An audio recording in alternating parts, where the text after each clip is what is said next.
आज हम बात करने जा रहे हैं एक ऐसे संत की जिसकी दोनों किडनियां खराब हो गई थी। डॉक्टर ने उन्हें कहा कि तुम ज्यादा नहीं जी पाओगे। भक्तों ने उन्हें किडनी देने का भी कहा, लेकिन उन्होंने मना कर दिया। उनको ऐसे उठा करके दिखाया कि देखो ये छाती में यहाँ पाइप पड़ा है, ये पाइप पड़ा है ना, छाती को चीर करके उसमें डाला गया और सीधे दिल वाली नली से इसके तब वो होता है ना फिल्टर खून पूरे शरीर का। आज दुनिया के बड़े बड़े जाने माने लोग उनके प्रवचन सुनने आते हैं।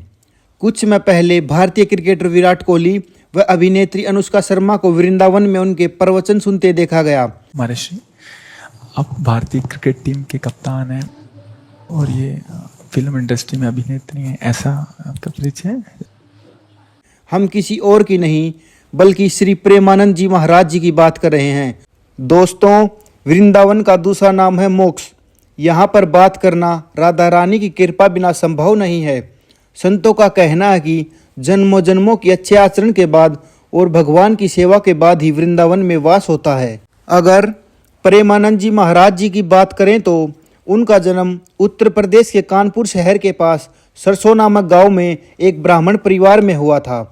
इनके पिता का नाम शंभू पांडे था और इनके दादा एक सन्यासी थे। बचपन से ही महाराज जी अपने मन में बहुत सवाल उठाने के बाद उन्होंने श्री राम जय जय राम और श्री कृष्ण गोविंद हरे मुरारी का जाप करना शुरू कर दिया था।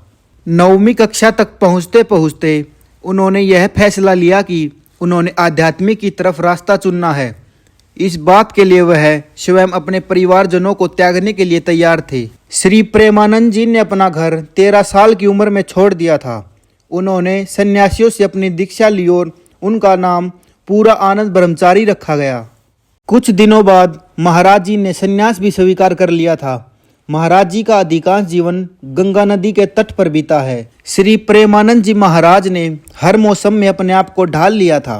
महाराज जी तन पर थोड़े ही कपड़े पहनते थे और सदैव गंगा मैया के पास रहते थे और जो भिक्षा में रोटी मिलती थी उसे खाकर अपनी भक्ति में लीन रहते थे। जितनी मर्जी ठंड पड़ती हो, महाराज जी गंगा मैया में 3 डुबकी अवश्य लगाते थे। कहते हैं संन्यास मार्ग में ही प्रेमानंद जी महाराज को भगवान सदाशिव के स्वयं दर्शन हुए हैं।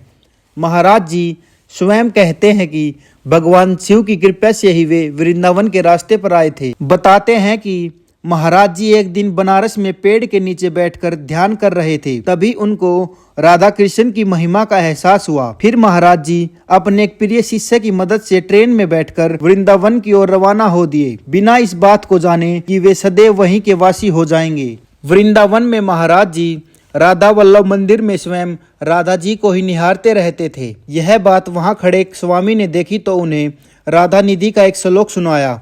उन्होंने महाराज जी को श्री हरिवंश नाम जपने के लिए कहा। शुरुआत में महाराज जी श्री हरिवंश नाम लिखने में संकोच कर रहे थे, लेकिन उन्होंने पाया कि उनके मुखारविंद से श्री हरिवंश नाम स्वयं खुद ब खुद चल रहा था। महाराज जी ने राधा वल्लभ संप्रदाय में जाकर शरणागत मंत्र ले लिया। महाराज जी के गुरु श्री गौरंगी शरण जी महाराज हैं, जिनकी महाराज जी ने 10 वर्षों तक सेवा की है।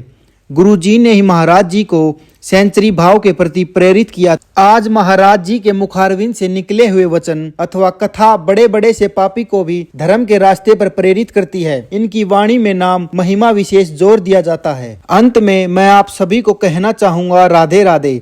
अगर चैनल पर नए हो तो सब्सक्राइब कर देना व वीडियो को लाइक व शेयर कर देना।